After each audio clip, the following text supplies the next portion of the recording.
बुलढाण्यामध्ये check in करन्सीच्या नावाखाली 1 लाखात 5 लाख रुपयांच्या नोटा देण्याचा दावा करणारा व्हिडिओ व्हायरल झालाय।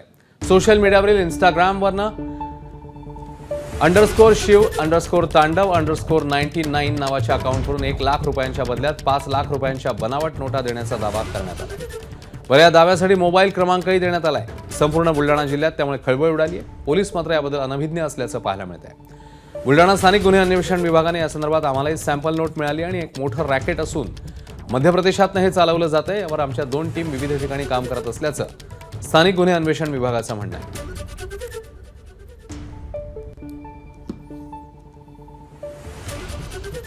किलोमीटर अपना घर है दामनगांव। देखो आज की डेट अपना कॉन्टैक्ट नंबर ओके। हम महाराष्ट्र में रहते हैं, बुल्ढाना डिस्ट्रिक्ट है, Malkapur railway station Damangaon. Check in currency है 1+5 1 लाख में 5 लाख मिलता है, ठीक है। देखो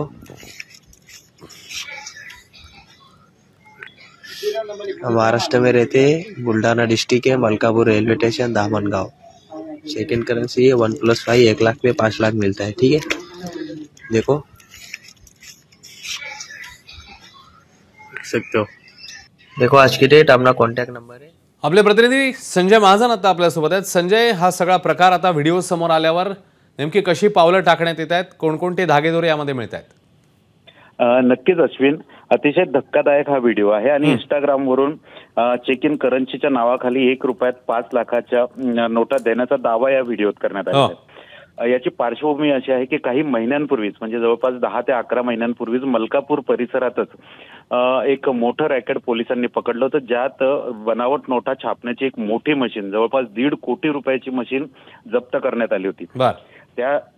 त्यानंतर आता ह्या अशा प्रकारचा व्हिडिओ व्हायरल करून इंस्टाग्रामवरून असा दावा करण्यात येतो आणि त्याच विशेष म्हणजे मलकापूरचाच पत्ता देण्यात येतोय, मोबाईल क्रमांकही देण्यात येतोय। त्यामुळे या ज्या दाव्याला आहे ती खरं तर पुष्टीच मिळते असं म्हणायला हरकत नाही। याबद्दल स्थानिक गुन्हे अन्वेषण विभागाच्या प्रमुखांशी आपण बोललो तर त्यांनी सांगितलंय की याची दखल आम्ही घेतलेली आहे आणि या संदर्भात आमच्या काही टीम पण यावर काम करत आहेत। बनावट नोटांचे सॅम्पल सुद्धा आम्हाला मिळाले आणि लवकरच या रॅकेटचा आम्ही भंडाफोड करू।